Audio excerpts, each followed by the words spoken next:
تو آپ یہ دیکھیں کہ یہاں سے امپورٹنس پتہ چلتی ہے کہ یہاں پہ دعا کون کروا رہے تھے؟ حضرت جبرائیل علیہ السلام. اور آمین کی سٹیم کون لگا رہے تھے؟ حضور صلی اللہ علیہ وسلم. تو یہاں سے دیکھ لیں کہ رمضان، والدین کی خدمت اور حضور صلی اللہ علیہ وسلم پہ درود پڑھنا کتنا امپورٹنٹ ہے، کہ جو ان چیزوں سے محروم رہ جاتا ہے تو وہ شخص ہلاک ہو جاتا ہے. جس کی دعا حضرت جبرائیل علیہ السلام نے کی اور حضور صلی اللہ علیہ وسلم نے اس پر آمین کہا. اور ایک اور امپورٹنٹ بات، الحمدللہ ہم سارے ماشاءاللہ اکٹھے ہیں، تو کہتے ہیں کہ جو ذکر کی محفلیں ہوتی ہیں جہاں اللہ سبحانہ تعالیٰ کا ذکر کیا جاتا ہے تو وہ اس کو فرشتے گھیر لیتے ہیں، اور پھر اللہ تعالیٰ جو ہے وہ پوچھتے ہیں.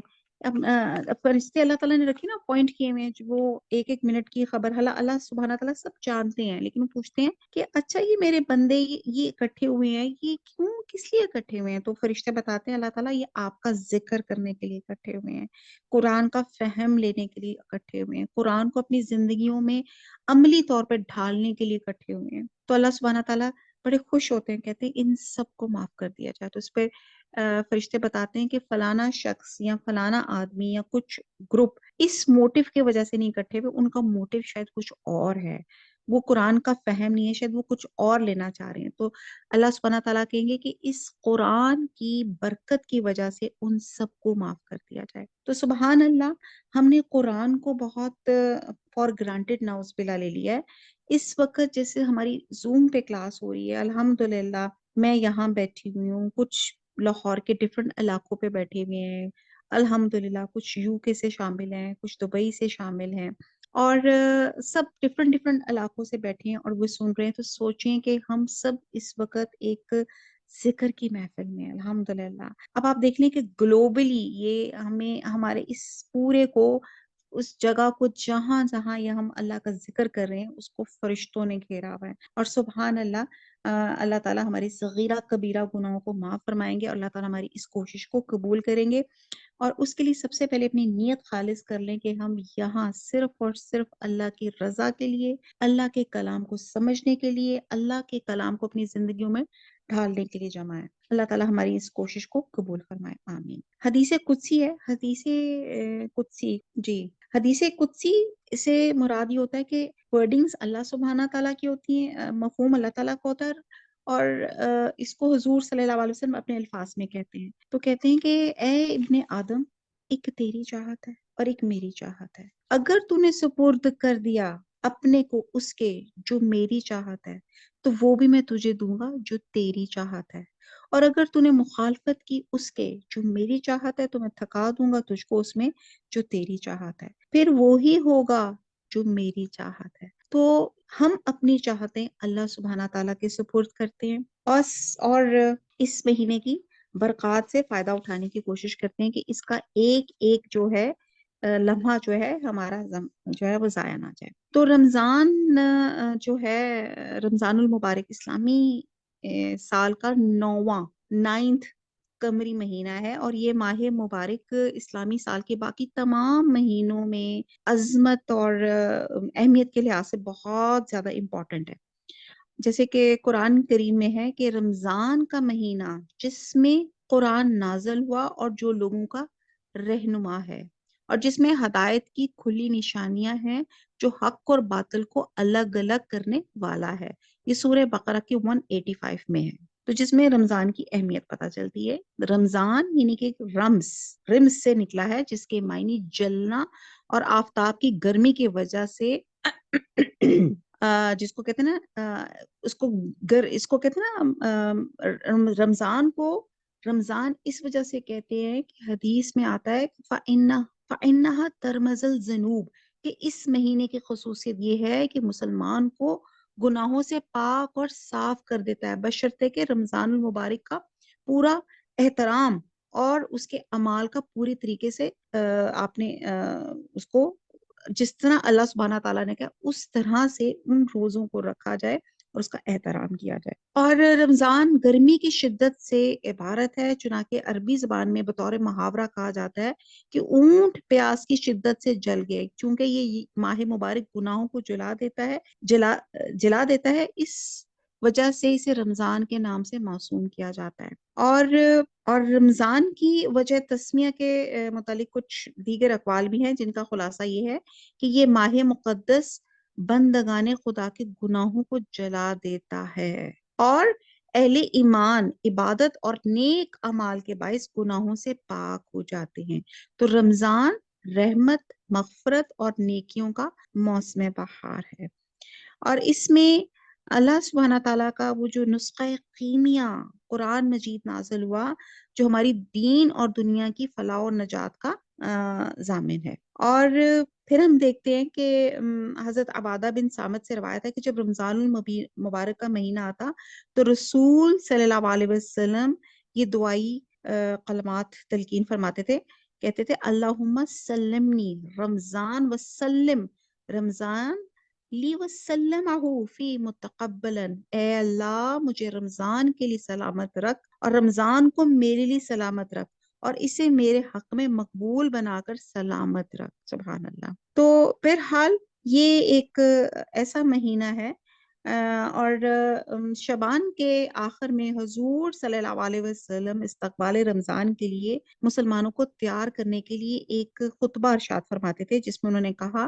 کہ اے لوگو، اب یہ وہ خطبہ ہے جو حضور صلی اللہ علیہ وسلم رمضان کو استقبال کرتے ہوئے کہا کرتے تھے، فرمایا کرتے تھے کہ اے لوگو، تمہارے اوپر ایک عظیم و شان مبارک مہینہ سایہ فگن ہو رہا ہے، اور یہ ایک ایسا مہینہ ہے جس میں ایک رات ایسی ہے جو 1000 مہینوں سے بہتر ہے، اور اس مہینے کے دن کے روزوں کو اللہ تعالیٰ نے فرض قرار دیا ہے، اور اس میں رات کو عبادت میں کھڑے ہونے کو ثواب کمانے کا ذریعہ بنا دیا ہے، اور اس ماہ میں جو قرب الہی کی خاطر کوئی بھلائی کرے گا وہ ایسا ہوگا جیسے دوسرے دنوں میں اس نے ایک فرض ادا کیا ہو، اور جو اس میں ایک فرض ادا کرے گا وہ ایسا ہوگا جیسے رمضان کے سوا دوسرے دنوں میں اس نے 70 فرض ادا کیے ہوں۔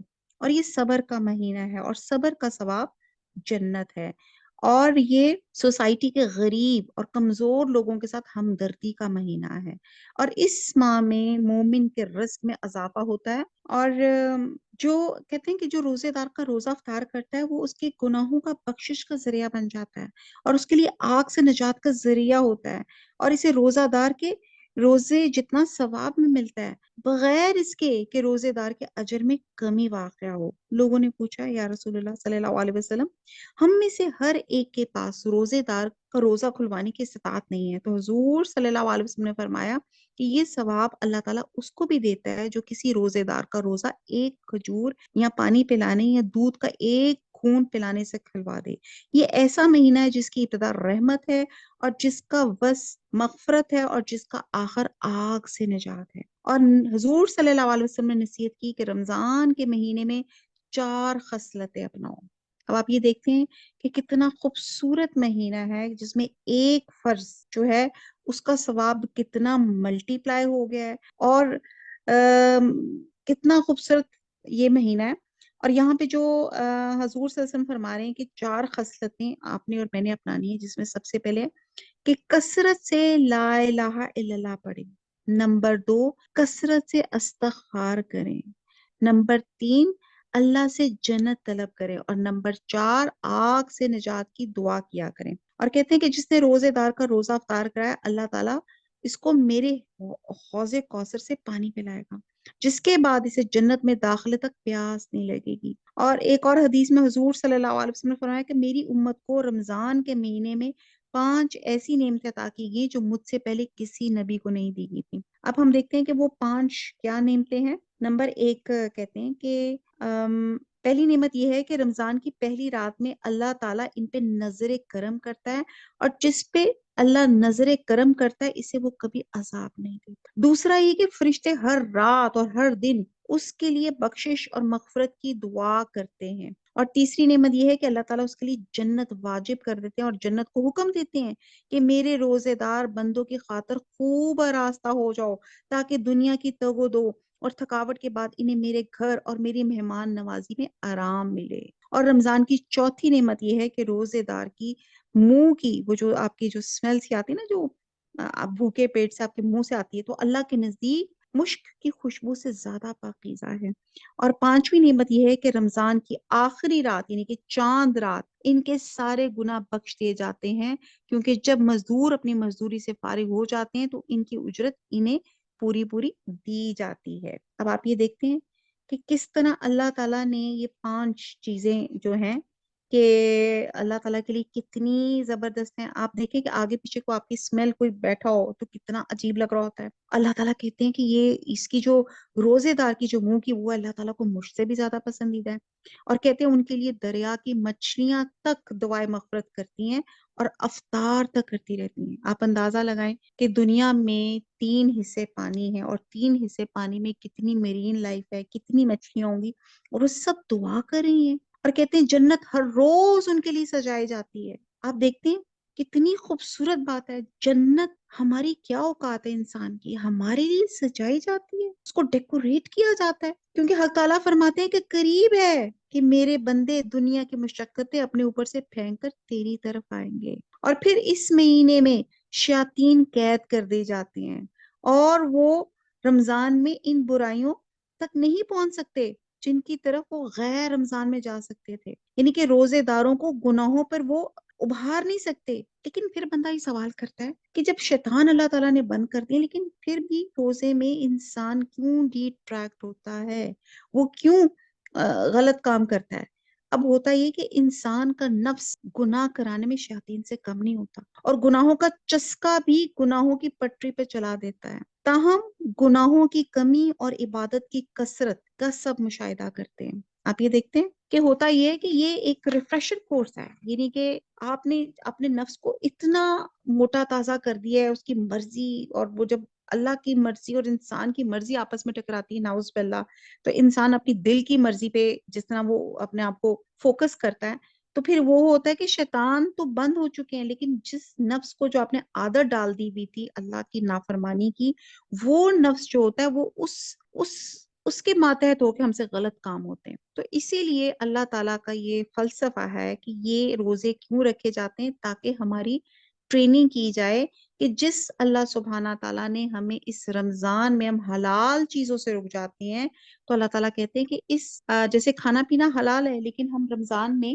حلال چیزوں سے رک جاتے ہیں نا، کہ نہیں کھاتے، تو یہاں پہ اور پھر اللہ کے حکم سے جب اللہ حلال سے رک سکتے ہیں، تو اللہ تعالیٰ ہمیں کہہ رہے ہیں کہ کیا باقی 11 مہینے کیا ہم حرام سے نہیں رک سکتے اللہ کی فرما برداری کرتے ہوئے؟ تو ہم روزے کی تھوڑی سی تاریخ دیکھتے ہیں کہ رمضان شہر اللہ ہے، یعنی کہ اللہ تعالیٰ کا مہینہ ہے، اور روزے کی ابتدا حضرت آدم علیہ السلام سے ہوئی، اور ایام بیض کے جو ہم روزے ہیں ہر ماہ کی 13، 14 اور 15 کے جو روزے ہیں وہ بھی ہم دیکھتے ہیں کہ یہ بھی پریکٹس میں ہے۔ پھر یہود و نصارہ کے اندر بھی روزے ہوتے تھے، یونانیوں میں بھی ہیں، ہندو دھرم میں بھی ہے برت جس کو وہ کہتے ہیں، بدھ مت میں بھی جو ہے یہ برت یعنی کہ روزے کا کنسپٹ ہے، پارسیوں کے ہاں بھی کنسپٹ ہے، اور سب سے پہلے عاشورہ کی 10 تاریخ کا روزہ تھا، اور پھر جب رمضان شریف کے روزوں کا حکم آیا تو عاشورہ کی فرضیت ختم ہوگی، وہ آپ کے پاس آپشنل ہو گئی، اور روزے جو ہیں وہ آپ کے لیے مست ہو گئے۔ تو ہجرت کے کچھ 1.5 سال کے بعد 10 شعبان 2 ہجری کو مدینہ منورہ میں رمضان کے روزوں کی فرضیت کا حکم نازل ہوا۔ اب ہم دیکھتے ہیں کہ روزے کی فلسفی کیا ہے، فلسفہ کیا ہے۔ انسان اشرف المخلوقات اس لیے ہے کہ وہ اپنے سرکش نفس کو قابو میں لا کے اپنی خواہشات پہ غالب آ کے ابدیت کے فرائض بجا لائے، اور اپنی منشا تخلیق پورا کرے۔ منشا تخلیق کیا تھی کہ اللہ تعالیٰ نے کہا تھا وَمَا خَلَقْتَ الْجِنَّ وَالْإِنسَانَ إِلَّا لِيَعْبُدُونَ، کہ میں نے انسان اور جن کو اپنی عبادت کے لیے بنائے۔ پھر کیا تھا قد افلح من تزکا، اور جس نے اپنے نفس کو پاکیزہ کر لیا اس نے فلاح پائی، اور جس نے ایسا نہ کیا اس نے اپنے آپ کو تباہ کیا۔ تو نفس کی قوت توڑنے اور اپنی تمام قوتوں کو اعتدال میں لانے کے لیے روزے کا حکم ہوا ہے۔ اب ہم یہ دیکھتے ہیں، اب روزہ جو ہے ہمارے اندر ایک ضبط نفس کی طاقت پیدا کرتا ہے، اور ضبط نفس سے مراد ہے کہ ان آدمی کی خودی جسم اور اس کی طاقتوں پہ اچھی طرح قابو یافتہ ہو، یعنی کہ نفس کی خواہشات اور جذبات پہ اس کی اتنی گرفت اسٹرانگ ہو کہ اس کا جو ہے نا اس کی ول پاور اس کی اسٹرانگ ہو۔ اور پھر آپ یہ دیکھیں یہ ایسی ہے کہ جیسے آپ دیکھتے ہیں کہ اس میں آپ کی جیسے فار ایگزامپل میں دیکھتی ہوں کہ جیسے آپ نے کسی جانور کو آپ نے ٹیم کرنا ہوتا ہے نا، جیسے آپ نے ایک گھوڑے کو ٹیم کرنا ہے، تو آپ کو پتہ ہے وہ کیا کرتے ہیں، جو اس کی جو ٹیم کرنے والے ہوتے ہیں وہ کیا کرتے ہیں کہ اس کو تھوڑا بھوکا رکھتے ہیں۔ سرکش گھوڑے کو اگر دانا اور گھاس نہ ملے تو وہ تابع ہو جاتا ہے، تو اور وہ نرم ہو جاتا ہے۔ تو یہی حال نفس کا ہے کہ آپ کی نفس کی سرکشی توڑنے کے لیے کیا کیا جا رہا ہے کہ کھانا پینا کم کر دیا جاتا ہے، نمبر 2 عبادت کا بوجھ لاد دیا جاتا ہے، اور پھر وہ کیا ہوتا ہے، نمبر 3 کیا ہو جاتا ہے، پھر وہ ہر وقت اللہ کی مدد چاہتا ہے۔ ٹھیک ہے جی۔ اور جیسے ہم یہ دیکھتے ہیں کہ اس میں ہم دیکھتے ہیں کہ آپ کی جو خودی، آپ کی جو ول پاور ہے، جیسے کہتے ہیں کہ ضبط نفس جو ہے، ایسی ضبط نفس ہونی چاہیے کہ جس میں سب سے پہلی بات ہے کہ ٹوٹل سرنڈر، پہلے انسان کی خودی اپنے اللہ سبحانہ تعالیٰ کے آگے سر تسلیم خم کر دے، یہ ہے ضبط نفس۔ ٹھیک ہے جی۔ دوسرا، اس کی رضا کی طلب کرے، یعنی کہ جو اللہ چاہ رہے ہیں اس کے اوپر وہ انسان فوکسڈ ہو۔ اور تیسری، رولز فالو کرے، اللہ کے احکامات کو فالو کرے۔ اور پھر نمبر 4 کہ اس کے اندر اکاؤنٹیبلٹی ہو کہ میں نے جو زندگی گزارا ہوں میں نے اللہ کے آگے اس کی جواب دہ ہوں، میں اس کے آگے، اور اپنے جسم اور اس کی طاقتوں پر حاکمانہ اقتدار اور اپنے نفس اور اس کی خواہشات پہ قاہرانہ تسلط ہو، تاکہ وہ دنیا میں ایک مسلح قوت بن سکے۔ تو ہم دیکھتے ہیں کہ یہ طاقت ہمیں روزے سے پیدا ہوتی ہے۔ ہم دیکھتے ہیں کہ 3 ایسے بیسک مطالبے ہیں جو ہر انسان کے ساتھ لگے ہوئے ہیں۔ نمبر 1 کیا چیز ہے؟ ایک ہوتا ہے آپ کا غذا کا مطالبہ، بھوک، جس پر آپ کی زندگی کا انحصار ہے۔ تو بھوک ایک ایسی چیز ہوتی ہے جو ایک بڑی اسینشل انسان کی زندگی میں ہوتی ہے۔ اور دوسرا ہوتا ہے مطالبہ جو بقائے نو کا ذریعہ ہے، جس کو آپ شہوت کہتی ہیں۔ اور تیسرا جو انسان جو مطالبہ کرتا ہے وہ ہے آرام کا، تاکہ قوت کارکردگی کی بحالی کے لیے ضروری ہوتا ہے، یعنی کہ آرام طلبی۔ اب یہ 3 مطالبے ہیں، بھوک، شہوت اور آرام طلبی۔ اگر یہ اپنے حد کے اندر ہوں تو نیچر کے اکارڈنگ ہوتے ہیں، لیکن یہی نفس اور جسم کے 3 پھندے ایسے ہیں کہ ان کو ذرا ڈھیل ہو جائے تو پھر کیا ہوتا ہے، آدمی کی خودی کو الٹا اپنا غلام بنا لیتے ہیں۔ اب ایک بندہ ہے جس کو ہر وقت کھاتا رہتا ہے تو کیا بن جاتا ہے، بندہ شکم بنا جاتا ہے۔ اس کو بس لگتا ہے کہ میری زندگی کا یہی ہے کہ بس میں نے کھانا ہے۔ اب اکثر ہماری یہاں پہ گھروں میں لیڈیز کی شکایت کیا ہوتی ہے، یار بس صبح اٹھے پہلا سوال ہوتا ہے پکانا کیا، اور کیا پکانا ہے، کیسے پکانا ہے، فلانے میرے اتنے گھر کے ممبرز ہیں، فلانے کو یہ سبزی نہیں پسند، فلانے کو یوں نہیں پسند۔ تو وہ سارا وقت وہ اس کو سمجھ ہی نہیں آتا کہ بس وہ لگتا ہے کہ زندگی کا مقصد صرف کھانا بنانا اور کھانا کھانا ہی ہے۔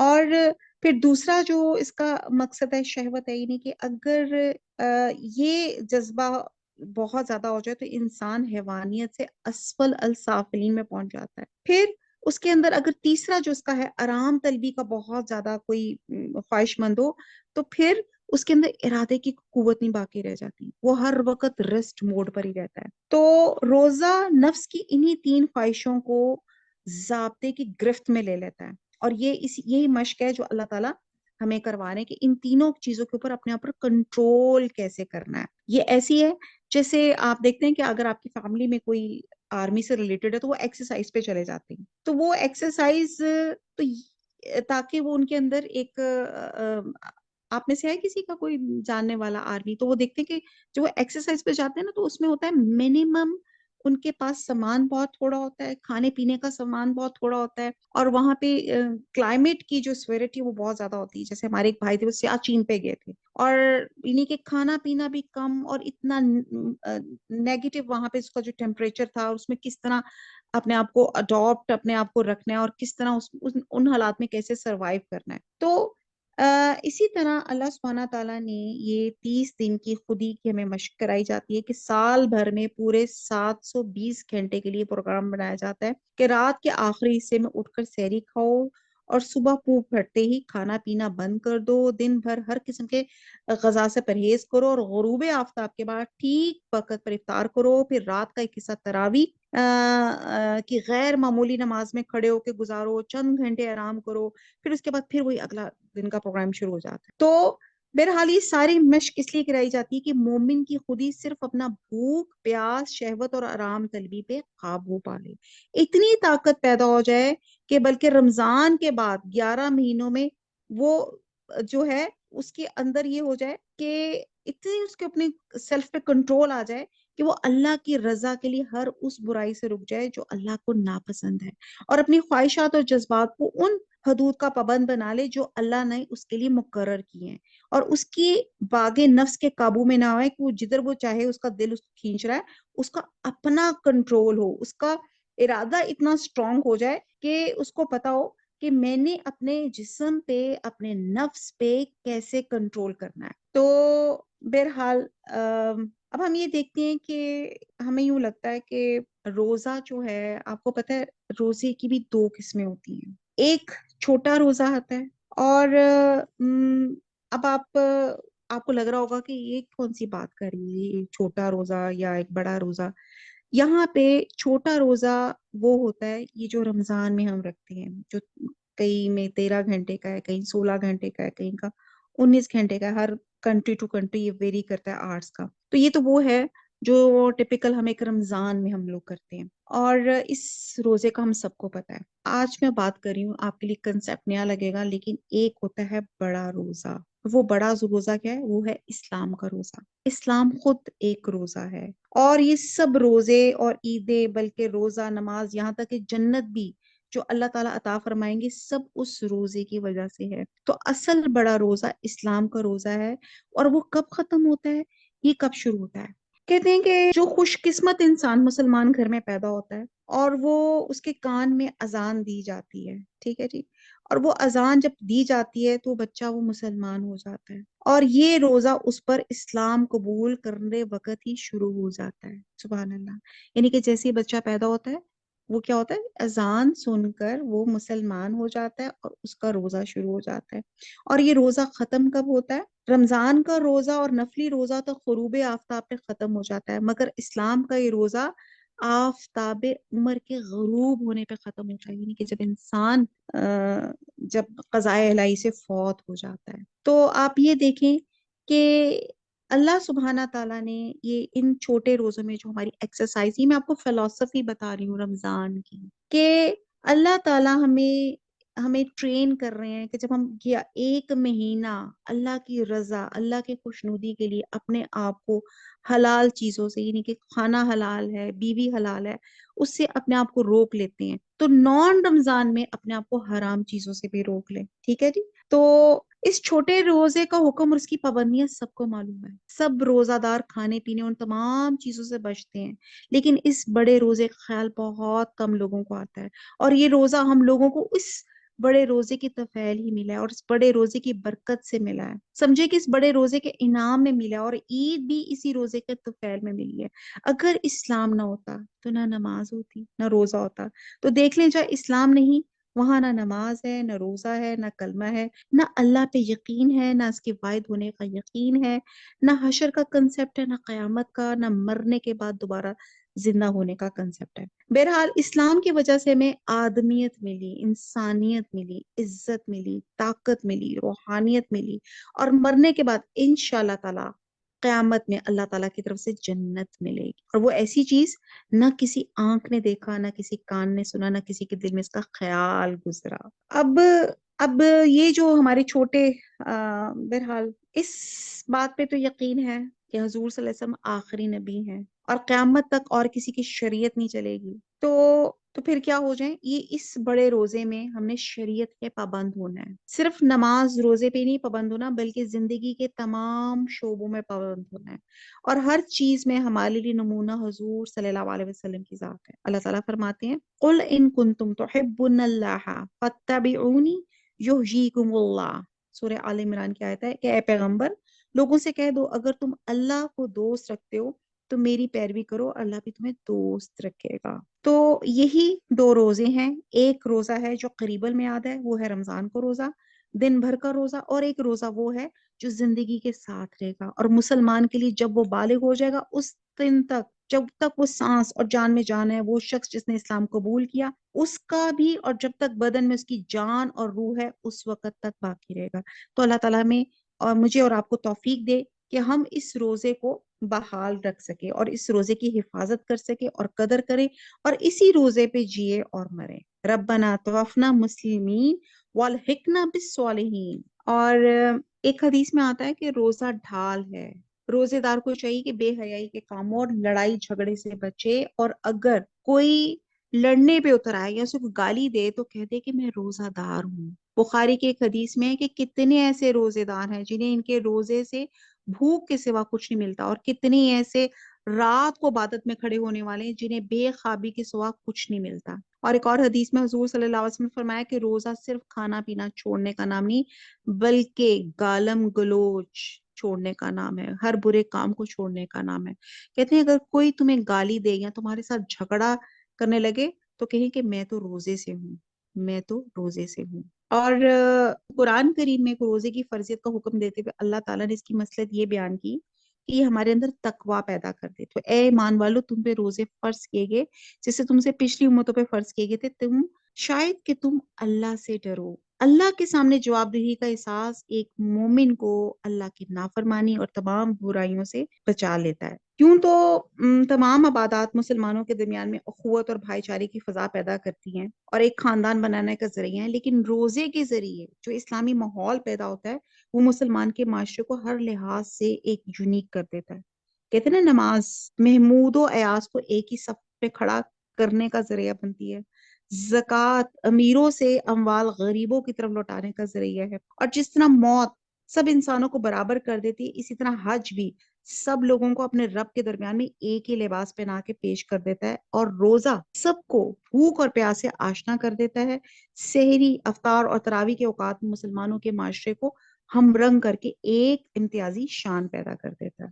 ہم یہاں پہ دیکھتے ہیں کہ روزے کے جو ہیں 3 مقصد ہیں. ایک لعلکم تتقون، کہ اللہ تعالیٰ چاہتے ہیں کہ ہمارے اندر تقوی پیدا ہو جائے. پھر دوسرا لعلکم تشکرون، ہمارے اندر شکر پیدا ہو جائے. اور تیسرا لعلکم یرشدون، اللہ تعالیٰ ہمیں ہدایت عنایت فرما دے. تو یہی کنسپٹ ہم ذہن میں رکھیں گے تو انشاءاللہ تعالیٰ ہمارا رمضان جو ہوگا وہ بہترین، جس کو کہتے ہیں نا، اس کے ہمیں پتہ چلے گا کہ ہم حاصل کیا کرنا چاہ رہے ہیں اس رمضان میں. اور تقوی کے معنی ہوتے ہیں ڈرنا، بچنا، رک جانا. کعب بن احبار نے حضرت عمر رضی اللہ تعالیٰ عنہ کو اس سوال پہ کیا کہ تقوی کیا چیز ہے. تقوی کی بہت اچھی تعریف کی گئی. انہوں نے فرمایا کہ کیا کبھی آپ رضی اللہ تعالیٰ عنہ کانٹوں بھرے راستے پہ نہیں چلے؟ حضرت عمر نے فرمایا ہاں. کعب نے پوچھا آپ نے اس راستے کو کیسے آپ نے اس کو طے کیا؟ تو فرمایا کہ میں نے اپنے آپ کو کانٹوں سے بچایا اور سمٹ سمٹا کے نکل گیا. اور کعب بن احبار نے کہا کہ اے امیر المومنین، یہی تقوی ہے. اس کا مطلب یہ ہے کہ دنیا ایک کانٹوں بھرے راستے کی مانند ہے، گزرنا بہرحال اسی میں سے ہے، اسے چھوڑ کے کوئی اور راستہ اختیار کرنا ممکن نہیں، لیکن بچا کر نکل جانا تقوی کہلاتا ہے. امام بیضاوی نے تقوی کے 4 درجے بیان کیے ہیں. اللہ تعالیٰ سے ہم دعا کرتے ہیں ان 4 درجوں پہ اللہ تعالیٰ ہم سب کو شرح صدر کرے. نمبر 1 شرک سے بچنا. نمبر 2 حرام چیزوں اور ممنوع کاموں سے بچنا. نمبر 3 مشکوک چیزوں سے پرہیز کرنا. اب ماشاءاللہ شرک بھی ہمیں سمجھ آ جاتی ہے، حرام چیزیں بھی ہیں جو کلیئر کٹ اللہ تعالیٰ نے بتائی ہوئی ہیں. یہاں پہ ہماری گڑبڑ ہو جاتی ہے اور یہیں پہ شیطان زیادہ حاوی ہو جاتا ہے. مشکوک چیزیں، تو جہاں پہ آپ کو کوئی چیز مشکوک لگ رہی ہے، جس میں آپ کا نہیں سمجھ آ رہی کہ ویدر یہ کیا ہے، تو اللہ تعالیٰ نے اس کا بھی راستہ بتا دیا کہ اسے پرہیز کریں. اور نمبر 4 اپنے ہر کام میں رضائی الہی کو مد نظر رکھیں اور اسے غافل کرنے والی ہر چیز کو چھوڑ دیں. اور تقوی کا یہ آخری مقام وہی ہے جسے ایک حدیث میں حضور صلی اللہ علیہ وسلم نے احسان کے لفظ سے یاد کیا. قرآن پاک میں بار بار تقوی پہ زور دیا گیا ہے، بار بار کئی اتقوا اللہ، اللہ سے ڈرو. اور قرآن پاک میں فرمایا گیا ہدی للمتقین، یہ کتاب اللہ سے ڈرنے والوں کی رہنمائی کرتی ہے. اور تقوی کا احسان والا مفہوم کسی کو پتا ہے؟ یہ وہ چیز ہے کہ جیسے کہتے ہیں کہ تقوی کا کہ آپ کوئی بھی کام کرتے وقت آپ ایسے لگے کہ آپ اللہ کو دیکھ رہے ہیں. اب یہ تو چیز پاسبل ہو نہیں سکتی کہ اللہ، اگر یہ نہیں ہو سکتی تو کیا کرے، آپ کو یہ احساس ہو کہ اللہ مجھے دیکھ رہا ہے، واللہ بصیر بالعباد. کہ جب یہ آپ کے پاس شور ہو جائے گا نا کہ مجھے میرا اللہ دیکھ رہا ہے ہر وقت ہر منٹ، تو آپ کا ہر وہ کام جو ہوگا پرفیکشن لیول پہ آ جائے گا. کہ مجھے میرا اللہ دیکھ رہا ہے، اور آپ کے اندر تقوی پیدا ہو جائے گا۔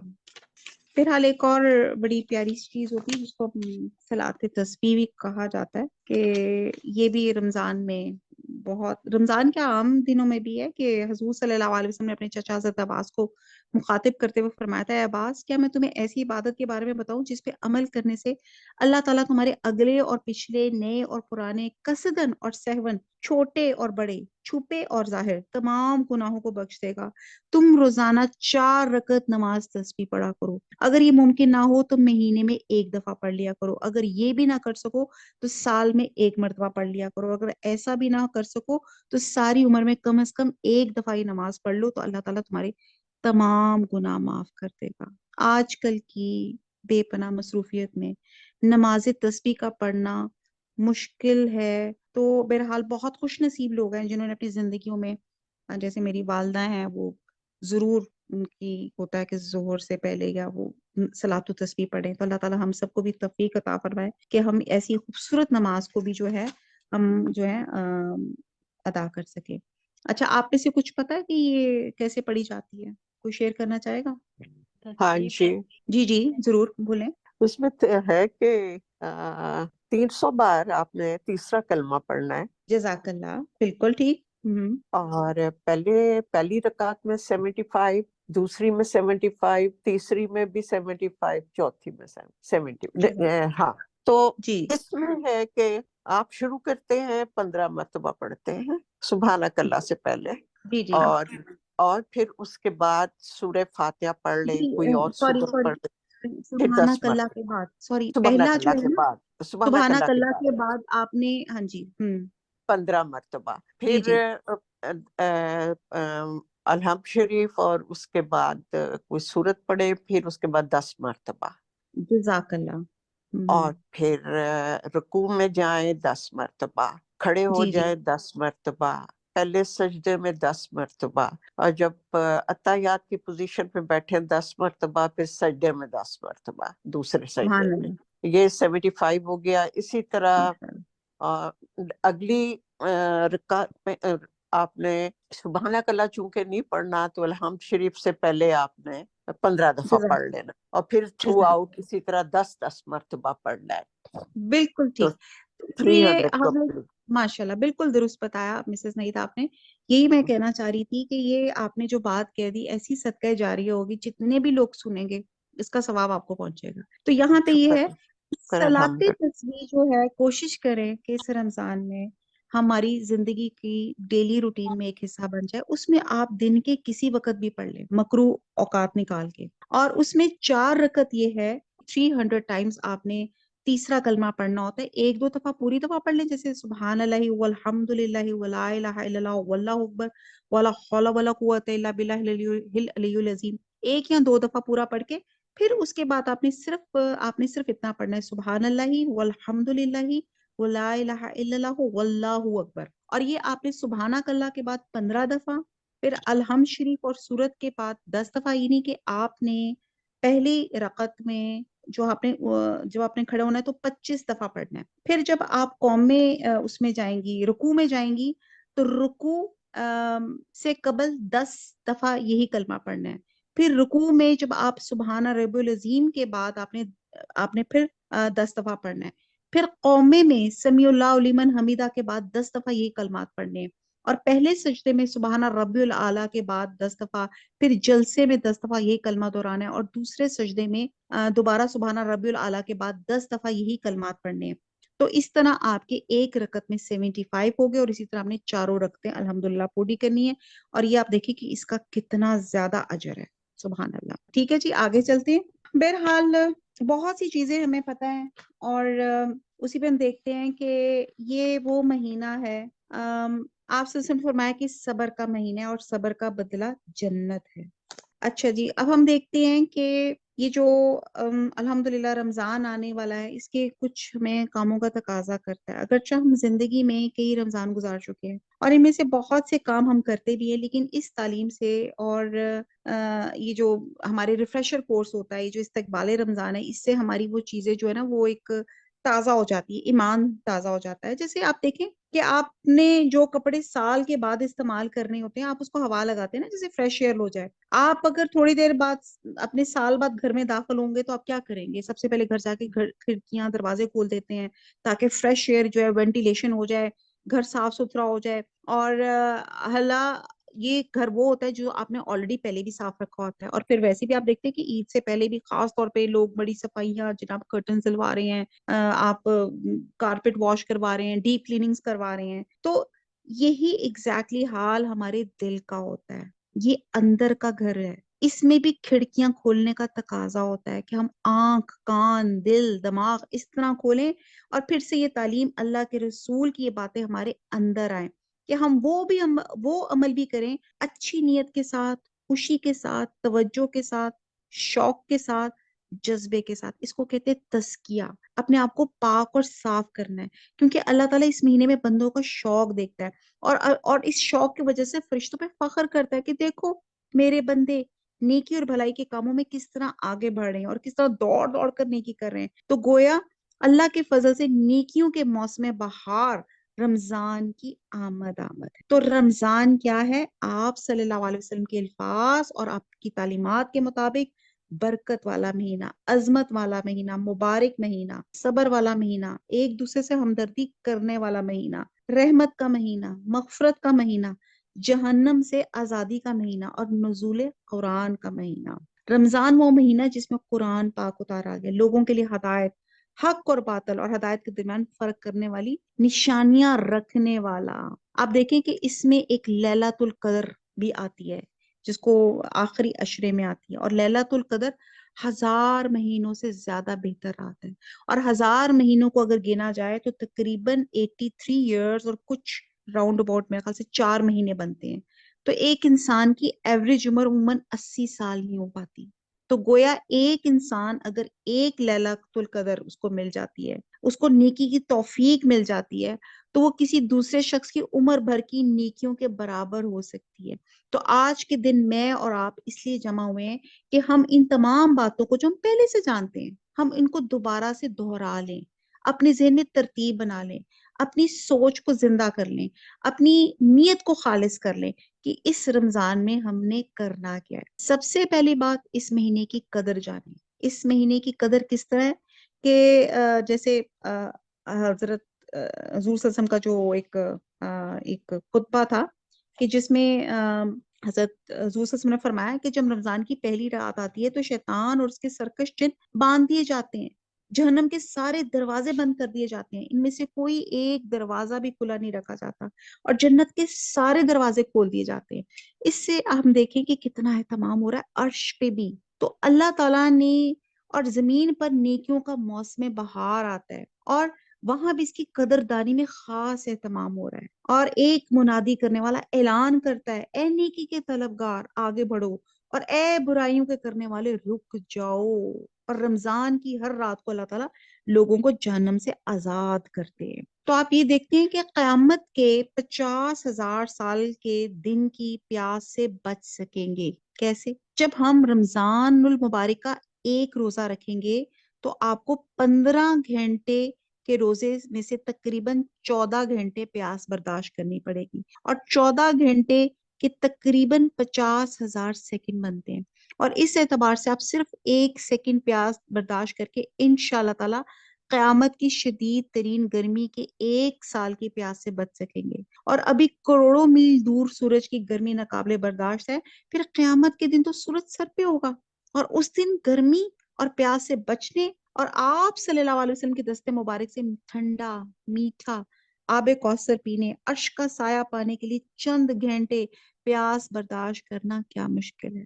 تو بہرحال اگر ہماری اللہ تعالیٰ نے زندگیوں میں یہ رمضان اللہ تعالیٰ نے ہماری نصیب میں ہے تو یہ سوچیں, اس کو اس طرح سے اس کی تیاری کریں کہ جیسے سوچیں کہ یہ ہماری متاع عزیز ہے. سمجھیں یہ شاید ہمارا آخری رمضان ہے, کیونکہ کسی کو نہیں پتا کہ میں اگلے رمضان تک ہم لوگ اس رمضان کو اس برکات کے ہمیں دوبارہ یہ مل سکتی ہیں کہ نہیں. اور پھر ہم دیکھتے ہیں کہ اس میں ہم کوشش کریں کہ آپ قرآن کی بہت زیادہ تلاوت کریں. ایک بار قرآن پاک پڑھنے پر عام دنوں میں 30 لاکھ سے زائد نیکیاں ملتی ہیں. جبکہ اللہ جل شانہ کے دربار میں آپ کی تلاوت قبول ہو جائے تو آپ یہ دیکھیں کہ خربوں گناہ بھی معاف ہو جاتے ہیں۔ تو رمضان میں نیکیاں کس پیمانے پہ اللہ تعالیٰ بڑھاتے ہیں؟ ایک حدیث میں ہے کہ رمضان المبارک میں عمرہ کرنے کا ثواب رسول صلی اللہ علیہ وسلم کے ساتھ حج کرنے کے برابر ہے۔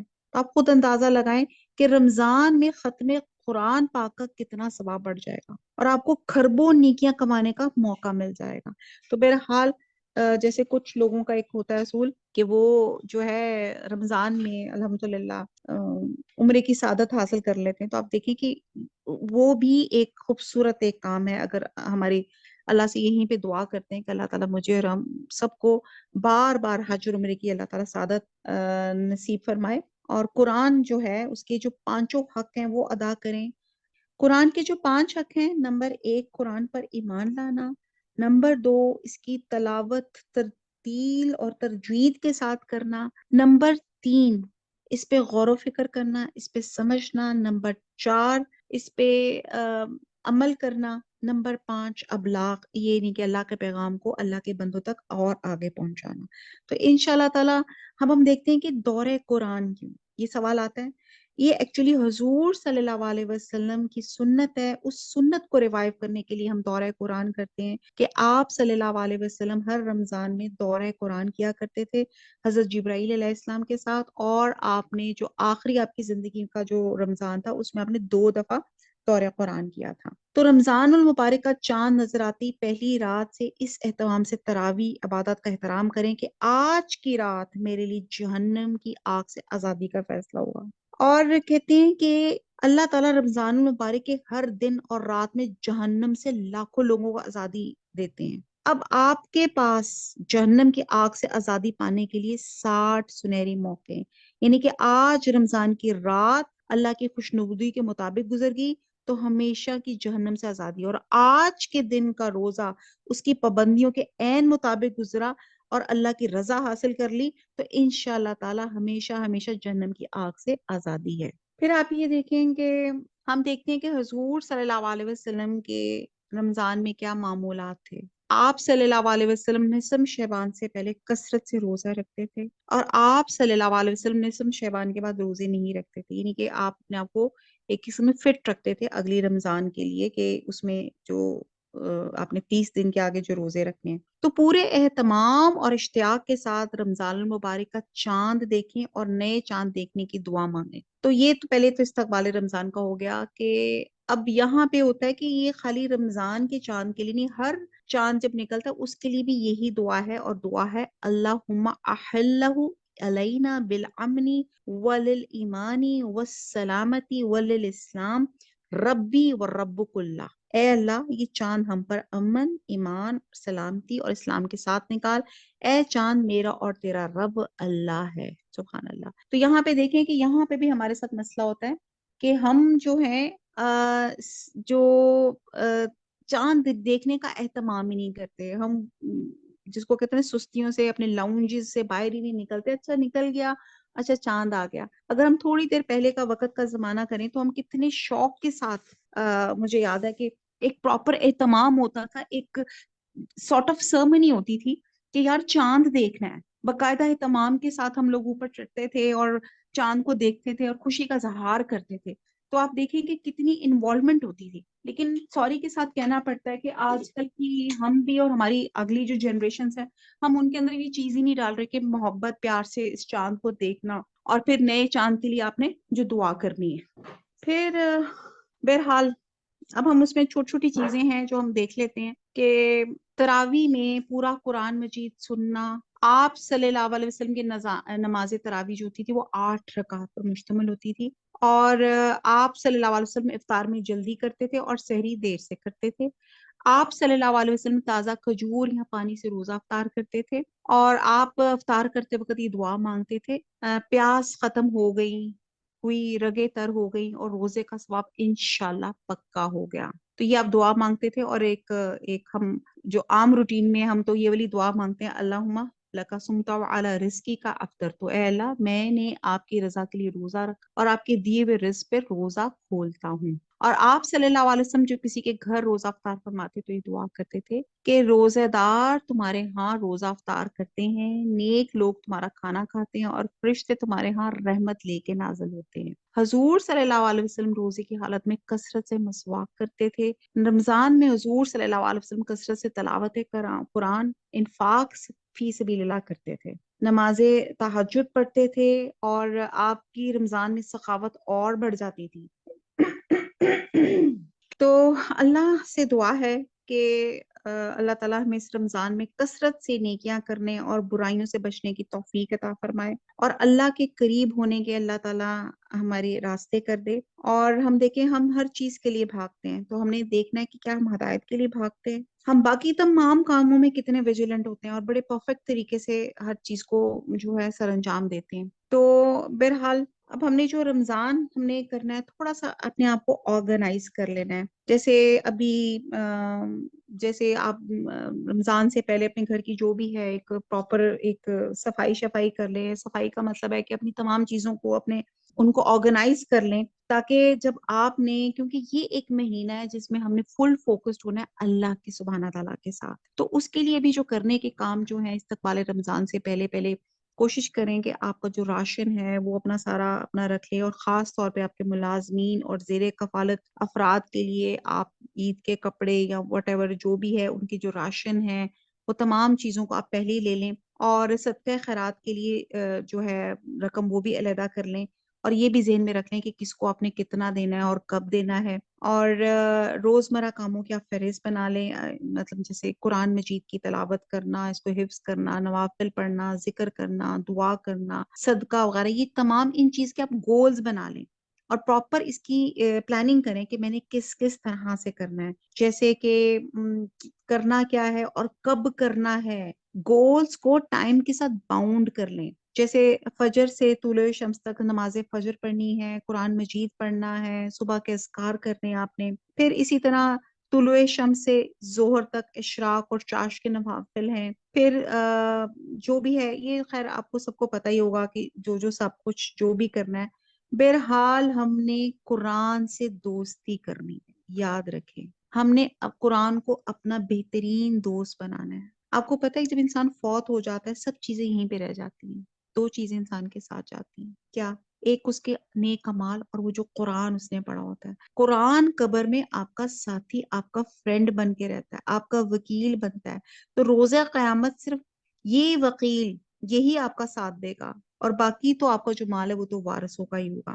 تو بہرحال آپ نے جیسے میں نے پہلے بھی بتایا یہ ایک دو دعائیں ہیں تو ہم لوگ انشاءاللہ تعالی رمضان کا چاند دیکھنے کا اہتمام کریں۔ نبی صلی اللہ علیہ وسلم فرمایا کرتے تھے کہ جب تم رمضان کا چاند دیکھو تو روزہ رکھو، اور جب شوال کا چاند دیکھو تو افطار کرو، اور مطلع ابر اولود ہو تو 30 روزے پورے کر لو۔ اور یہ ایکچولی یہ بھی بڑا مسئلہ آتا ہے کہ جی فلانی جگہ چاند نکل آیا تو ہماری جگہ چاند نہیں نکل آیا، جیسے سورہ رحمان میں ہے کہ رب المشرقین و مغربین، دو مشرقوں اور مغربوں کا رب ہے، تو اس جھگڑے میں نہ پڑیں اور کسی پہ بدگمانی نہ کریں، جو آپ کی گورنمنٹ جو فیصلہ کرتی ہے اسی چیز کو آپ قبول کریں، اور خوش دلی سے رمضان کا استقبال کریں۔ اور ایک دعا تو میں نے بتا دی تھی، اور ایک اور بڑی خوبصورت دعا ہے، اللہ اکبر، اللہم احلہ علینا بالامن والایمان والسلامت والاسلام والتوفیق لما تحب وترضى ربنا ربک اللہ۔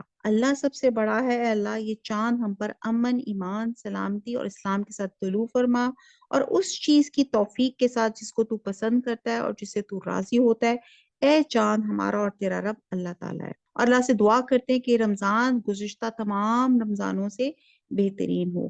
تو بہرحال آپ اس رمضان میں انٹر ہونے سے پہلے تو توبہ استغفار کریں، اور کوئی جیسے کہتے ہیں حقوق العباد بہت امپورٹنٹ ہے، سوچیں کہ کون بندہ آپ سے ناراض ہے، کون کسی کے ساتھ دل آزاری ہوئی ہے، تو سب سے پہلے تو فارگیونیس کے ساتھ دوسروں کو معاف کریں، دوسروں سے معافی مانگیں، اور پھر اس طرح سے آپ اس ایک رمضان میں انٹر ہوں، اور دعا کریں کہ کوئی رکاوٹ یا پریشانی نہ ہو تاکہ عبادت جو ہے بہترین کر سکیں۔ عافیت کے ملا سے دعا مانگتے ہیں۔ اور اچھا جی، اب اس میں چھوٹے چھوٹے ہم چیزیں دیکھتے جاتے ہیں کہ ہم یہ تو چیز ہمیں سب کو پتا ہے کہ خالی اپنے آپ کو بھوک پیاس میں رکھنا، یہ آپ کا روزہ نہیں ہے. روزہ اپنے آپ کو گناہوں سے بچانا بھی ہے. تو حقیقی روزے کے لیے جو آپ کے آرگنز ہیں ان کو آپ نے گناہوں سے بچانا ہے، جس میں ہم سب سے پہلے دیکھتے ہیں کہ نگاہ کا روزہ. پہلا ادب یہ ہے کہ نظر نیچے رکھیں.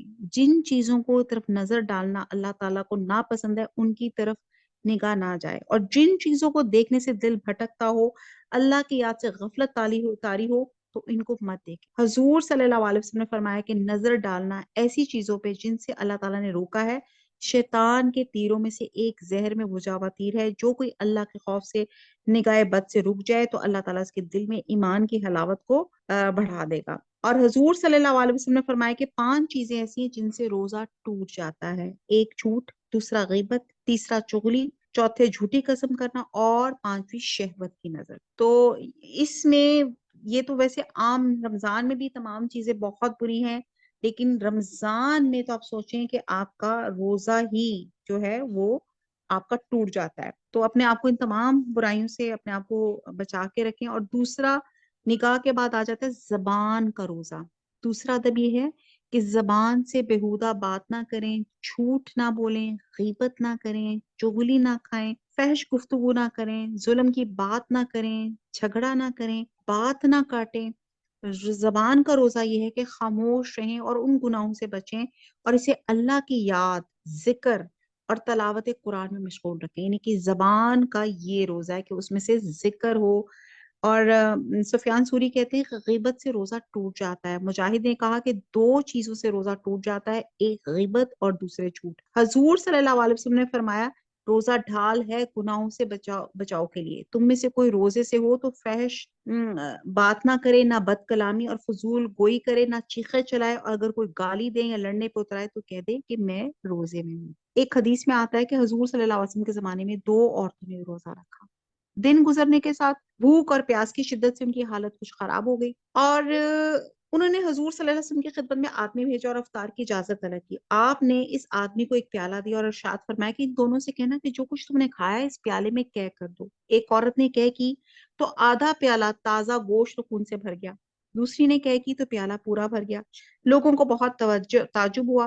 حضور صلی اللہ علیہ وسلم فرمایا کہ ان دونوں نے اس غذا سے تو روزہ رکھا جو اللہ نے حلال کی، اور جو چیز اس نے حرام کی اسے کھاتی رہی. اور ایک دوسرے کے پاس بیٹھی تو دونوں نے لوگوں کی غیبت شروع کر دی، اور دونوں نے لوگوں کا جو گوشت کھایا تھا وہی گوشت پیالے میں تھا. اب آپ یہ دیکھیں کس قدر گناہ ہے. غیبت ہم نے پڑھا ہے کہ کیا ہے، جیسے کہ آپ اپنے مردے بھائی کا گوشت کھانا، اور یہ تو ہمیں لگتا ہے کہ شاید یہ جائز ہے، ہم اپنا کتھارسس نہ کریں، ہمارے ذہن میں یہ چیز آ جاتی ہے. تو بہرحال اپنے آپ کو بچا کے رکھیں ان تمام کاموں سے. پھر ہم دیکھتے ہیں کان کا روزہ. اب تیسرا ادب ہے کہ کانوں کو بری بات سننے سے روکیں. جن باتوں کا زبان سے نکالنا حرام ہے ان کا سننا بھی حرام ہے. اسی وجہ سے اللہ تعالیٰ نے کانوں سے جھوٹ سننے والے اور حرام کا مال کھانے والوں کا ذکر کے ساتھ فرمایا ہے. سورہ مائدہ میں آتا ہے یہ کان لگا کر جھوٹ سننے والے اور حرام کا مال کھانے والے ہیں. اور اسی طرح ایک اور جگہ سورہ مائدہ میں فرمایا کہ کیوں ان کے علماء اور مشائخ انہیں گناہ کی بات کہنے اور حرام کھانے سے روکتے نہیں ہیں. تو غیبت سننا اور خاموش رہنا بھی حرام ہے. اللہ تعالیٰ فرماتا ہے پھر تو تم بھی انہی کی طرح ہوئے. اس لیے رسول صلی اللہ علیہ وسلم فرمایا کہ غیبت کرنے والا اور سننے والا دونوں گناہ میں برابر کے شریک ہیں.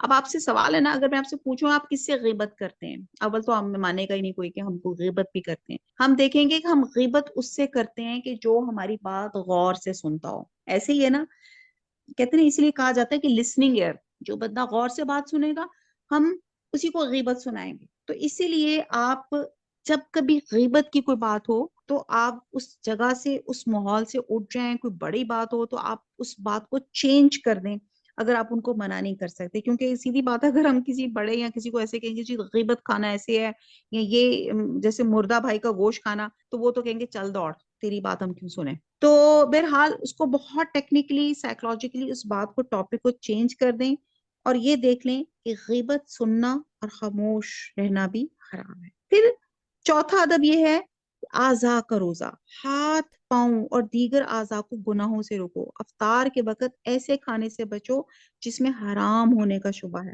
اگر دن بھر تو وہ کھانا بھی نہ کھاؤ جو حلال ہے اور افطار حرام کھانے سے کر لیں تو پھر کیا روزہ ہوا؟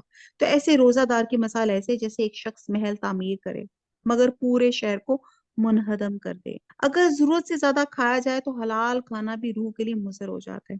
اس لیے روزہ کھانا کم کرنے کی تربیت کرتا ہے، اور بہت بیوقوف ہوگا جو دعا تو زیادہ نہ کھائے کہ زر سے بچے لیکن زہر کھا لے۔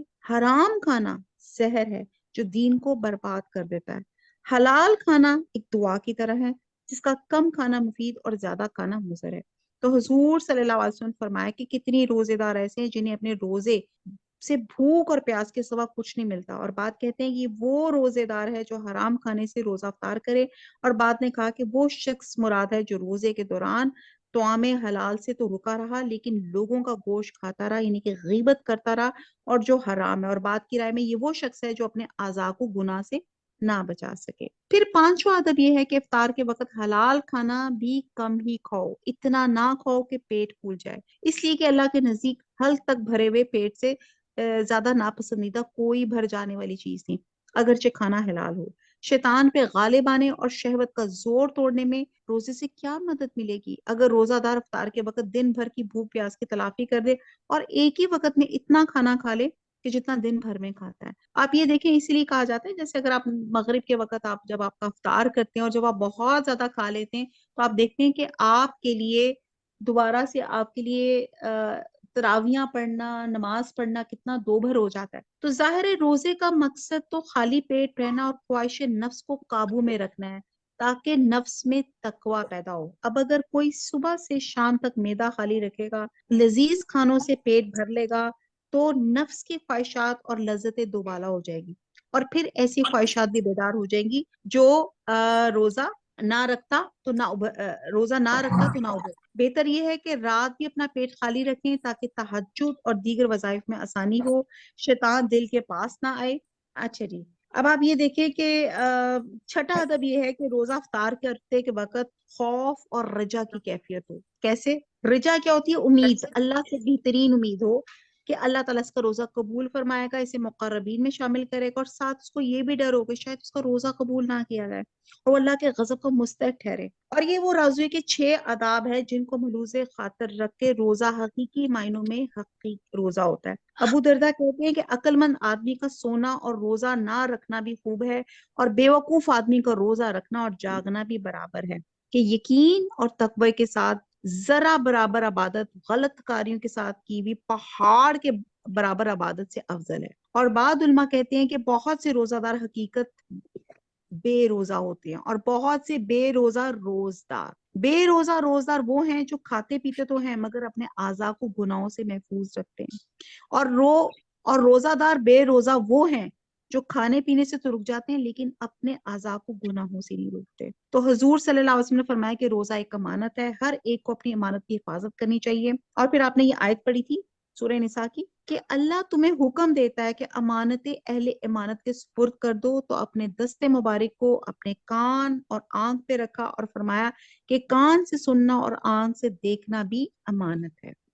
تو بہرحال اب ہم دیکھ لیتے ہیں ایک کوئک ریویو ساتھ ساتھ دیکھ لیتے ہیں کہ سب سے پہلے تو آپ نے رمضان کا اہتمام، جو چاند دیکھنے کا اہتمام کرنا ہے، پھر اس کے بعد ہم نے سب سے افضل جو یہاں پہ عبادت ہے وہ ہے آپ کا روزہ رکھنا، اور یہ بھی جو ہماری جتنی بھی تک بحث چلی وہ یہی تھی کہ روزہ کیسے رکھا جائے کہ اپنے اعضاء کو تمام چیزوں سے، گناہوں سے اپنے آپ کو جو ہے بچایا جائے، اور روزہ نفس کو اللہ کی اطاعت کا پابند بنا دیتا ہے۔ اور یہاں پہ حضور صلی اللہ علیہ وسلم فرماتے کہ سحری کھاؤ کیونکہ سحری کھانے میں برکت ہے، اور ایک جگہ آپ نے یہ بھی فرمایا تھا کہ آؤ مبارک کھانا کھا لو۔ تو بہرحال روزے دار کو 2 خوشیاں حاصل ہوتی ہیں، ایک وقت اس وقت جب وہ افطار کرتا ہے تو خوشی محسوس کرتا ہے، اور دوسرا جب وہ اپنے رب سے ملاقات کرے گا تو روزے کا ثواب دیکھ کے خوش ہوگا۔ اور اسی لیے سب سے اور کہتے ہیں کہ کھجور بہترین سحری ہے، اور یہ ہے کہ سب سے بہترین عبادت ظاہر رمضان میں روزے کی ہے۔ اللہ تعالیٰ ہمیں توفیق دے کہ ہم ایسا روزہ رکھ سکیں کہ جو اللہ تعالیٰ جس سے راضی ہو جائیں۔ پھر دوسرا ہم دیکھتے ہیں کہ یہ ایک اس کے بعد یہ ہے کہ روزہ اور سحری رکھوانا، یعنی کہ افطاری اور سحری کا اہتمام کریں، خود بھی کھائیں اور دوسروں کو بھی کھلائیں۔ اور آپ کو پتہ ہے کہ اس سے آپ کی بھی جو ہے کمی نہیں ہوگی، اور جتنے لوگوں کو آپ سحری یا روزہ کروائیں گے آپ کو اتنا برابر کا ثواب ملے گا، اور آپ کے اجر میں بھی کمی نہیں ہوگی۔ اور ضروری نہیں ہے کہ آپ بہت کو لیوش قسم کی دعوتیں کریں، کسی کو پانی کا گھونٹ پلا دیا، کسی کو کھجور کھلا دی، تو بھی آپ کا جو ہے روزہ آپ کسی کا افطار کے برابر ہی آ جاتا ہے۔ اور پھر اس کے بعد تلاوت قرآن آپ پڑھیں، اور تلاوت قرآن میں خوف اور امید کے ساتھ رکھیں کہ ربنا تقبل منا، کہ اللہ تعالیٰ میں جو کچھ پڑھ رہا ہوں اللہ تعالیٰ اس کو قبول فرما دے۔ پھر ہم نے پڑھا کہ اس میں یہ ہے کہ رمضان میں عمرے کی بھی بہت زیادہ جو ہے ثواب ہے۔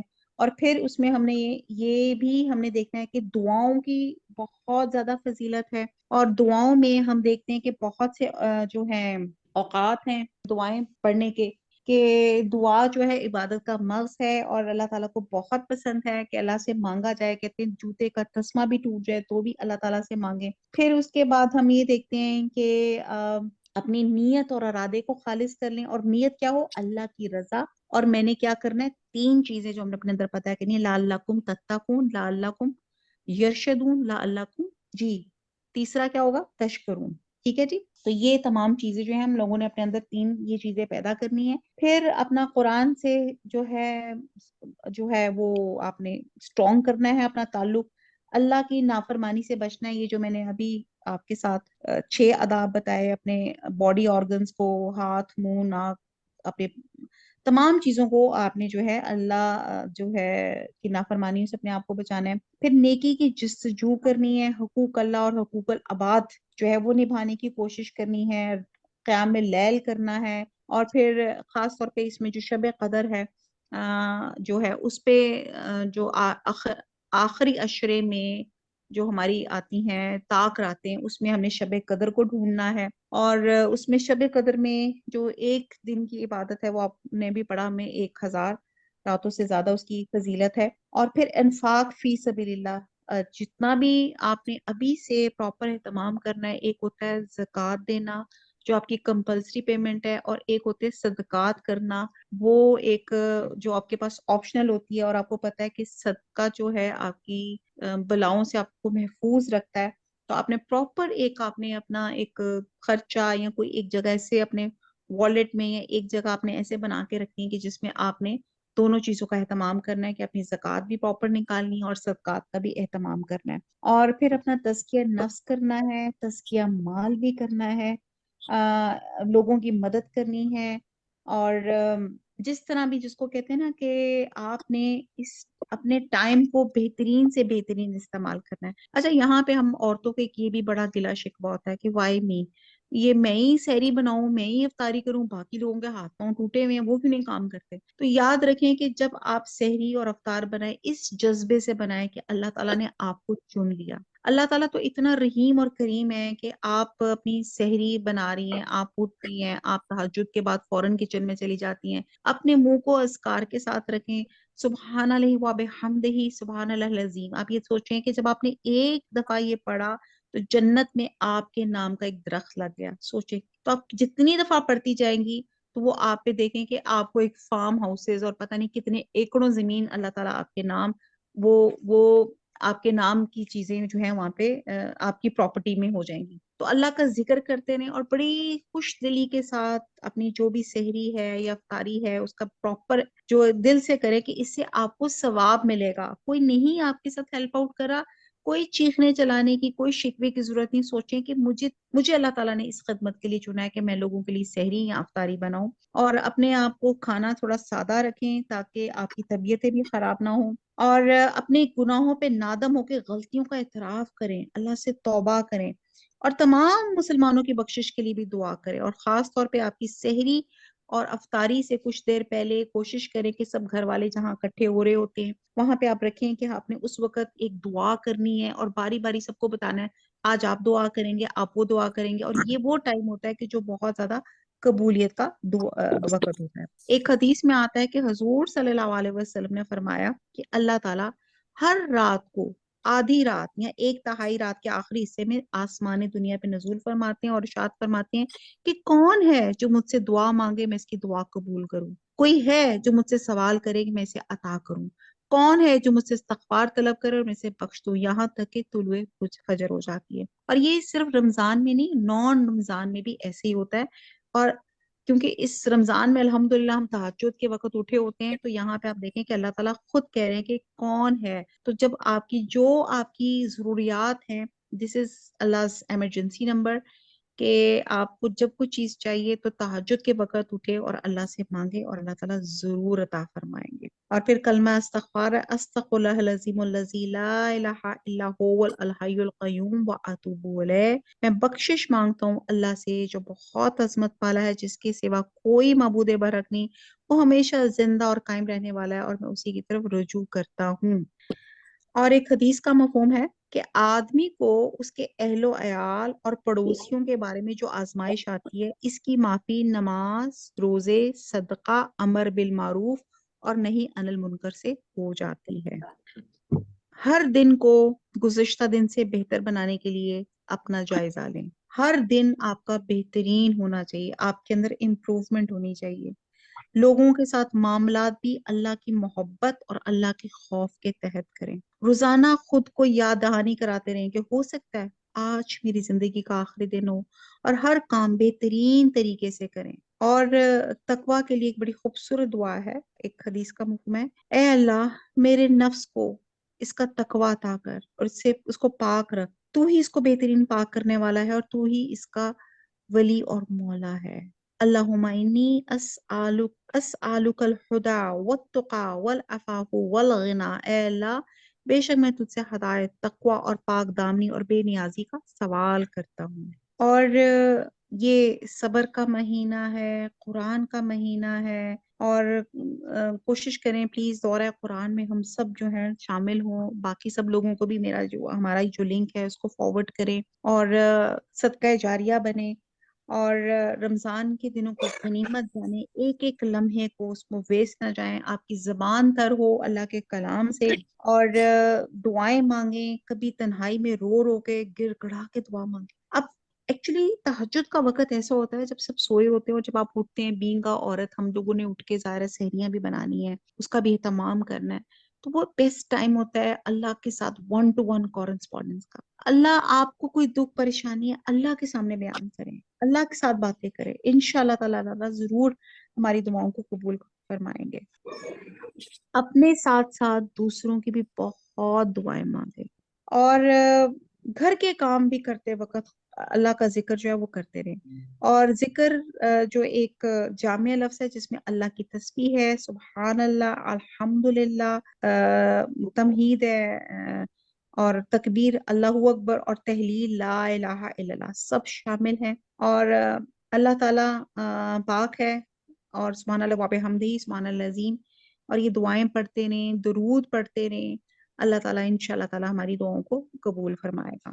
جی، اور صدقات اور خیرات پہ بہت زیادہ امفسائزڈ کریں آپ، اور ہر ماہ رمضان میں اپنی حیثیت کے مطابق دل کھول کر اللہ کی راہ میں مال خرچ کریں، اور اعتکاف میں جو لوگ بیٹھنا چاہ رہے ہیں تو ضرور بیٹھیں، اور اللہ کا قرب حاصل کرنے کے لیے عبادت کے غرض سے مسجد میں رہنا اعتکاف کہلاتا ہے۔ یہ سنت موقدہ کفایہ ہے، اور اس کی مدت رمضان کا تیسرا عشرہ یعنی کہ آخری دن ہے، آخری 10 دن ہے، اور اس مدت میں دنیاوی کام جو ہیں اور دل پسند مشاغل ہیں ان سے جو ہے الگ ہو کے صرف اللہ کی عبادت کے لیے وقف کرنا ہے۔ اور ہر سال رمضان میں آپ صلی اللہ علیہ وسلم 10 دن کا اعتکاف فرماتے تھے، لیکن وفات سے کے سال آپ صلی اللہ علیہ وسلم نے 20 دن کا اعتکاف فرمایا تھا۔ اور عورتیں بھی اعتکاف کر سکتی ہیں، اور وہ ہم اس پہ بھی 2 ڈفرنٹ رائے ہیں کہ اپنے گھر کی 4 دیواری میں، کیونکہ ظاہر ہے مسجدوں میں عورتوں کا تو انتظام نہیں ہوتا، تو بہرحال اللہ تعالیٰ قبول فرمائے۔ ایک حدیث کا مفہوم ہے، ابو مالک رضی اللہ تعالیٰ عنہ سے مروی ہے کہ نبی صلی اللہ علیہ وسلم فرمایا کہ جنت میں ایک بالا خانہ ایسا بھی ہے جس کا ظاہر باطن ہے اور باطن ظاہر سے نظر آتا ہے۔ یہ اللہ نے اس شخص کے لیے تیار کر رکھا ہے جو لوگوں کو کھانا کھلائے، نرمی سے بات کرے، تسلسل کے ساتھ روزے رکھے، اور اس وقت نماز پڑھے جب لوگ سو رہے ہوں۔ اللہ تعالیٰ مجھے اور آپ کو لیلۃ القدر جو ہے اللہ تعالیٰ نصیب فرمائے، اور لیلۃ القدر پانے کی تمنا رکھیں، اور خصوصاً اس دن جو ہے خوب عبادت کریں۔ اب ہم تھوڑا سا دیکھ لیتے ہیں کہ عربی میں سیام، صوم، اس کے مطلب ہیں رک جانے کو کہتے ہیں، اور عبادت کے ارادے سے کھانے پینے اور دیگر روزہ توڑنے والی چیزوں سے صبح صادق کے طلوع سے سورج کے غروب تک اجتناب کرنا ہے۔ ہر بالغ، عاقل، مکین اور روزے کی طاقت رکھنے والے مسلمان پہ فرض ہے، اور فرض روزی کی نیت فجر سے قبل کرنا ضروری ہے، اور یہ ایک ایسی عبادت ہے جو انسان کی، یعنی کہ میڈیکلی بھی آپ کے لیے بہت زیادہ ضروری ہے۔ انسان جس کو کہتے ہیں نا کہ آپ فٹ ہو جاتے ہیں، اور یعنی کہ آپ کی ڈی ٹاکسیفیکیشن ہو جاتی ہے کہ جب آپ اپنے آپ کو بہت سی چیز، اپنے معدے کو ایک ریسٹ دیتی ہیں، اور جو انسان کی آپ کے اپنے باڈی کے لیے بھی بہت اچھی ہوتی ہے۔ آج کل کے زمانے میں جیسے انٹرمیٹنگ فاسٹنگ بہت زیادہ پاپولر ہو رہی ہے، لیکن اگر دیکھا جائے تو یہ فاسٹنگ جو ہے یہ اللہ نے پہلے ہی ہمیں بتا دی کہ یہ انسان کے، آپ کے اپنے لیے کتنی زیادہ ضروری ہے۔ اور اپنا جائزہ لیں حقوق اللہ میں سے، کہ میں نے کوئی روزہ نہیں چھوڑا، میں نے اپنی نمازوں کو کس خشوع خضوع کے ساتھ، کس خلوص نیت سے میں نے ادا کیا، میں جتنا قرآن پڑھ رہی ہوں کیا میں نے اس کے پانچوں حق نبھائے، میں نے رمضان میں خاص طور پہ اپنا ٹارگٹ بنایا کہ میں نے کوئی لمحہ جو ہے اللہ کے ذکر کے بغیر نہیں گزارنا، اور خاص اوقات جو ہیں دعاؤں کے، اس میں نے خاص طور پہ دعاؤں کا اہتمام کرنا ہے، اللہ کی رضا کی خاطر اپنا مال اللہ کے بندوں پہ اور نیکی کے کاموں پہ خوشی سے خرچ کرنا ہے، اور اپنا زیادہ سے زیادہ وقت اللہ کی عبادت میں گزاریں، اور خاص طور پہ اپنے گھریلو جو ملازمین ہیں، آپ کی جو ہیلپرز ہیں، ان کے کاموں میں کمی کریں، ان کے لیے آسانیاں پرووائڈ کریں، اور جھوٹ، غیبت، بدگمانی، تجسس اور عیب جوئی سے بچیں، کسی کا دل مت دکھائیں، سلام میں پہل کریں، ہر ایک کو جس کو کہتے ہیں نا مسکرا کے ملیں۔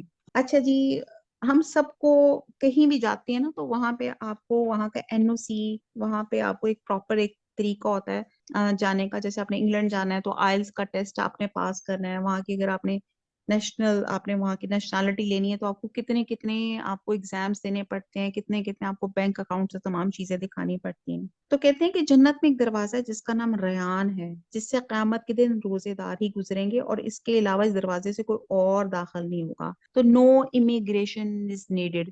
تو آپ نے کیا کرنا ہے، وہ روزے جو اللہ کی رضا کے مطابق ہوں، اور جو اپنے آپ کو اللہ کی نافرمانیوں سے بچا کے آپ جس طرح روزہ رکھیں گے، اللہ تعالیٰ انشاءاللہ تعالیٰ ہمیں باب ریان سے داخل بھی کریں گے۔ اور یہاں پہ آپ نے کہتے ہیں کہ آپ نے فرمایا کہ جس نے ایمان کے ساتھ اور ثواب کی نیت سے روزے رکھے، اللہ تعالیٰ اسے اس کے پچھلے گناہوں کو معاف کر دیں گے۔ تو گناہوں کی وہ آگ جو ہم نے 11 مہینوں میں بھڑکائی، ایک موقع آ رہا ہے کہ اس میں روزے رکھیں اور اس آگ کو ٹھنڈا کر دیں۔ اب آپ دیکھیں کہ ہمارا معدہ جو ہے، اسٹمک جو ہے، اس میں دن رات ہم کھا پیتے رہتے ہیں نا، تو وہ آپ دیکھیں کہ ہر وقت کام کرتا رہتا ہے۔ تو اس سے کیا ہوگا کہ آپ کا جو ہے نا بلڈ سرکولیشن بھی ٹھیک رہتی ہے، آپ کا بلڈ پریشر بھی کنٹرول میں رہتا ہے، پٹھوں پہ دباؤ بھی کم ہو جاتا ہے۔ یہ میں آپ کو میڈیکلی اس کے روزے کے جو فوائد ہے وہ بتا رہی ہوں۔ پھر آپ کے جو شریانے ہیں ان پہ چربی بھی نہیں چڑھتی، اور انسان جو ہے زیادہ صحت مند ہو جاتا ہے، دل کی بیماریوں سے محفوظ رہتا ہے، اور گروتھ ہارمونز جسم کے اندر پیدا ہوتے ہیں، اور ریسرچ سے بات ثابت ہوئی ہے کہ جو لوگ زیادہ روزے رکھتے ہیں ان کی سکن دیر تک اچھی رہتی ہے، وہ جھریوں سے محفوظ رہتے ہیں۔ یعنی کہ آپ دیکھیں کہ آپ کی اینٹی رنکل ہے، اور خاص طور پہ ہم عورتیں تو سکن کے بارے میں کتنی کانشیس ہوتی ہیں۔ تو آپ یہ دیکھیں کہ نہ صرف میڈیکلی آپ یہ سوچیں کہ ہم صرف اللہ کی رضا کے خاطر یہ رکھ رہے ہیں، تو انشاءاللہ تعالیٰ اللہ تعالیٰ میرے لیے آسانیاں ہی آسانیاں کریں گے۔ بہت سے لوگوں کو غلط فہمی ہوتی ہے اگر ہم دین کی طرف آئیں گے یا دین کے لیے کچھ کام کریں گے تو شاید ہمیں دنیا مکمل طور پہ بند کرنی پڑے گی، یا دنیا ہم سے چھٹ جائے گی۔ نہیں، اللہ ہی نے یہ دنیا بنائی ہے، یہ دنیا اور آخرت بھی سب اللہ ہی کی ہے۔ اصل امتحان اس بات کا ہے کہ ہم جیتے کس چیز کے لیے ہیں، قریب کی چیز کے لیے یا اصلی چیز کے لیے۔ ہم جو بھی کام کرتے ہیں اس میں فائدے کس کا دیکھنے ہیں، صرف دنیا کا یا آخرت کا؟ تو آخرت ایک بلند منزل ہے، جو انسان بلندی کا سفر کرتا ہے، اس سے کم تر چیزیں جو سے ملتی ہیں تو ان کو اس کے لیے امپورٹنس نہیں ہوتی۔ اگر کوئی شخص اپنا گول ہی ایسا رکھے کہ وہ دنیا کے لیے جیے تو آخرت اسے چھوٹ سکتی ہے۔ تو روزہ نہ رکھنے کا پھر نقصان کیا ہے؟ کہ حضور صلی اللہ علیہ وسلم نے فرمایا کہ جو شخص رمضان کا ایک روزہ بغیر عذر یا بیماری کے چھوڑ دے اور اگر ساری عمر بھی روزے رکھے تو اس رمضان کے روزے کے برابر اجر نہ پائے گا۔ بہرحال سورہ فرقان میں ہم نے بڑے پیارے عباد الرحمن اللہ کے بندوں کی خصوصیات پڑھی، اور اللہ کے بندوں کی نیک صفات کیا ہیں کہ اللہ کے نیک بندے اللہ کو یاد کرتے ہیں، کھڑے ہو کر بھی، بیٹھ کر بھی، اور اپنے پہلوؤں پر بھی۔ تو بہرحال میں اکثر یہ بات کہتی ہوں کہ اللہ کا ایک فون نمبر ہے، تو اللہ کا فون نمبر کیا ہے؟ اللہ کا فون نمبر یہ ہماری نمازیں ہیں جو فجر، ظہر، عصر، مغرب اور عشاء کی ہیں، اور پھر ایک اللہ کا ایمرجنسی نمبر ہے جس کو ہم کہتے ہیں تہجد۔ تہجد میں اللہ تعالیٰ نے رمضان میں توفیق دیتا ہے کہ ہم تہجد کے وقت اٹھتے ہیں اور اللہ تعالیٰ سے ہم اپنی جیسے نبی نے فرمایا کہ ہمارا رب ہر رات ایک تہائی رات گزرنے کے بعد آسمانی دنیا پہ نزول فرماتا ہے اور اہل دنیا سے خطاب کرتا ہے، کون ہے جو مجھ سے مانگے میں اس کی دعا قبول کروں، کون ہے جو مجھ سے سوال کرے تو میں اس کو عطا کروں، کون ہے جو مجھ سے مغفرت طلب کرے تو میں اس کو بخش دوں۔ ایک اور بڑی پیاری بات ہے، حضرت عبداللہ بن عمر سے روایت ہے کہ نبی صلی اللہ علیہ وسلم نے فرمایا کہ روزہ اور قرآن قیامت کے دن بندے کی سفارش کریں گے۔ روزہ کہے گا اے میرے رب، میں نے اس بندے کو کھانے پینے سے اور اپنی خواہشات پوری کرنے سے روکے رکھا، اس کے بارے میں میری سفارش قبول فرما۔ قرآن کہے گا اے میرے رب، میں نے اس کو رات سونے سے روکا، لہٰذا اس کے بارے میں میری سفارش قبول فرما۔ چنانچہ دونوں کی سفارش قبول کی جائے گی۔ الحمدللہ اللہ سے دعا کرتے ہیں کہ اللہ تعالیٰ یہ رمضان جو ہے ہمارا اللہ کی رضا کے لیے، اللہ کے بتائے ہوئے قرآن اور سنت کے طریقے کے مطابق ان روزوں کو ہم گزار سکیں اور اپنے آپ کو بخشوا سکیں۔ بہرحال حضرت انس فرماتے ہیں کہ صحابہ کرام صبح کی نماز کے بعد حلقہ بنا کے بیٹھ جاتے، قرآن پڑھتے، فرائض اور سنن سیکھتے اور اللہ کو یاد رکھتے، اور جو شخص دنیا میں قرآن سے شغف رکھتا ہے قیامت کے دن اس سے کہا جائے گا قرآن پڑھتا جا اور بلندی کی طرف چڑھتا جا، اور اسی رفتار سے ٹھہر ٹھہر کر پڑھ جس طرح دنیا میں ٹھہر ٹھہر کے پڑھتا تھا، تیری منزل وہ آخری آیت ہوگی جہاں تک تو پڑھتا جائے گا۔ تو بہرحال اللہ تعالیٰ ہمیں قرآن پڑھنے کی اور سننے کی دونوں کی توفیق عطا فرما۔ ابن مسعود فرماتے ہیں کہ میں نے جب آپ صلی اللہ علیہ وسلم کی کہتے ہیں کہ ایک دفعہ آپ صلی اللہ علیہ وسلم نے حضرت ابن مسعود سے فرمائش کی تھی کہ جب وہ قرآن پڑھ رہے تھے تو آپ سنتے رہتے تھے یہاں تک کہ وہ اس آیت پہ پہنچے کہ اس وقت کیا حال ہوگا جب ہم ہر امت میں سے ایک گواہ حاضر کریں گے اور اے محمد صلی اللہ علیہ وسلم ان سب پہ آپ کو گواہ بنا کر لائیں گے۔ تو ذمہ داری کے احساس سے آپ صلی اللہ علیہ وسلم نے فرمایا ابن مسعود بس کر دو، بس اتنا زیادہ آپ کے دل پر اثر ہوا۔ ابن مسعود فرماتے ہیں کہ میں نے جب آپ کی طرف نظر اٹھا کے دیکھا تو آپ کی دونوں آنکھوں میں آنسو جاری تھے، اور یہ حقیقت ہے کہ قرآن کی تلاوت کا سننا، قرآن کو سمجھ کے سننا، اس کے اپنے اثرات جو گھر میں اکیلے بیٹھ کے ریڈنگ کرنے سے حاصل نہیں ہوتے۔ تو بہرحال دورہ قرآن میں ضرور شامل ہوئے، ایمان کا لیول ہمارا بہت زیادہ اسٹرانگ ہو جاتا ہے اور جماعت پہ اللہ کا ہاتھ ہوتا ہے۔ تو اللہ سے دعا ہے اللہ تعالیٰ میرے اور آپ کی رمضان جو ہے اور ہماری عبادت کو اللہ تعالیٰ قبول فرمائے۔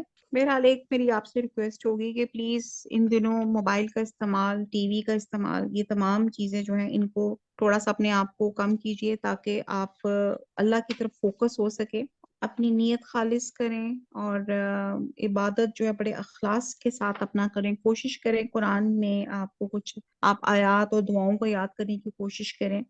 بہرحال ہم سب کو اپنا جائزہ لینا چاہیے کہ اس رمضان میں ہمارے ایمان میں اضافہ ہوا، ہمارے اندر خشوع و خضوع پیدا ہوا، ہماری عبادات بہتر ہوئیں، ہمارے علم میں اضافہ ہوا، ہم نے دوسروں کے لیے کتنی آسانیاں ہم نے مہیا کی۔ تو بہرحال اللہ سے دعا ہے کہ اس رمضان کو ہمارے لیے پچھلے تمام رمضانوں سے بہترین کر دے اور ہمیں اپنا قرب نصیب فرما دے۔ وما علینا الا البلاغ، سبحانک اللہم وبحمدک، نشہد ان لا الہ الا انت، نستغفرک ونتوب الیک۔ السلام علیکم ورحمۃ اللہ وبرکاتہ۔